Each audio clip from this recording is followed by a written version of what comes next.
I had a chance to speak with James Craig today. He's the chief of the Detroit Police Department about the shooting of Andre Hill, as well as the uptick in violent crime in major cities. Chief, it's good to see you again, and it's always great to have some of your time. We appreciate it. Hey, thank you, Joe. Always enjoy going on WGN, News Nation. All right, well, let's get to the murder rates that we're seeing nationwide and talk about the uptick. And it's significant in some of the big major cities. New York City, murder up 41%, LA 33%, Chicago 55%. 2020 has been a bizarre year, and police have really been sort of intertwined in almost all of it. What's going on, in your opinion? Well, let me just start by saying, just like Detroit and these major cities, crime is going up everywhere.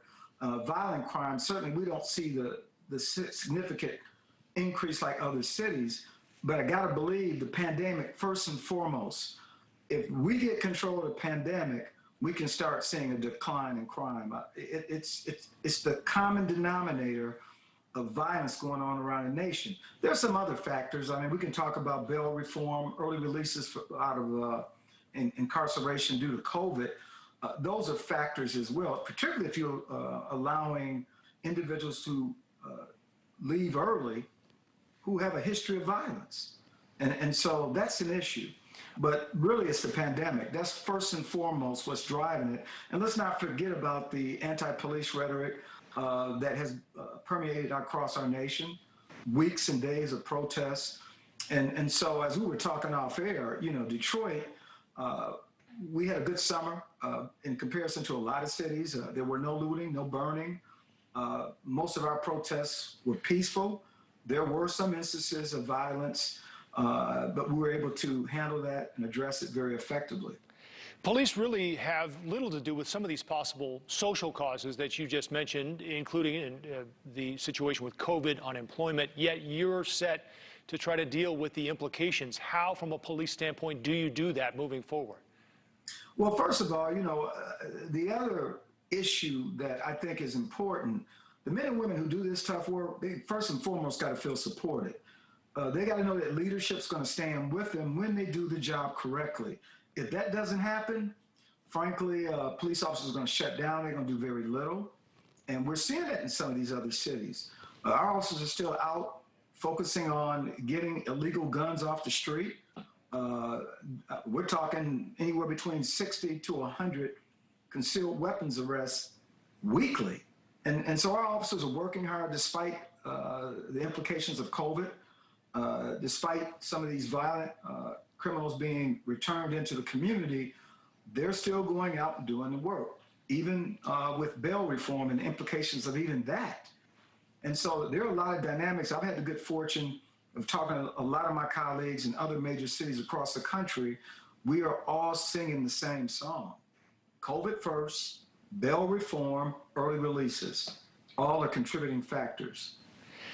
Your counterpart in Columbus spoke out today, Chief, about the recent shooting there involving Andre Hill, and he was very emotional. He said the officer's actions were so egregious, his termination couldn't wait. We all know, Chief, that what officers do is very difficult, but a lot of people, I'm sure, are asking, why does this keep happening? When I looked at the video, it was troubling for me as well.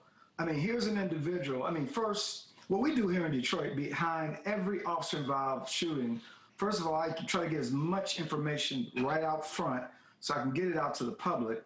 And then secondly, within 72 hours, we have a detailed briefing to understand the tactics that led up to it. I don't know what Chief Quinlan knows. I don't know what the investigators know, but just surface and what I've read and what I've watched, it's deeply troubling. And so when you have shootings like that, it certainly doesn't do a community any good when you just can't justify those type of actions. And I guess this is the second fatal shooting incident in that region in about, I guess, a couple of weeks. The vast majority of our men and women do it right. But when you look at a situation like this, you have to call it what it is. You're talking about an unarmed man. You're talking about, was there a threat? No aid had appeared to be rendered right away. That was another issue. Where was the duty to intervene? And that's one thing I'm so, proud of the men and women here, that when they're faced with an imminent threat and they have to use deadly force, they immediately go into a life-saving mode. That must happen. And so when you see images like this, what message do you send to a community? Where's the community trust?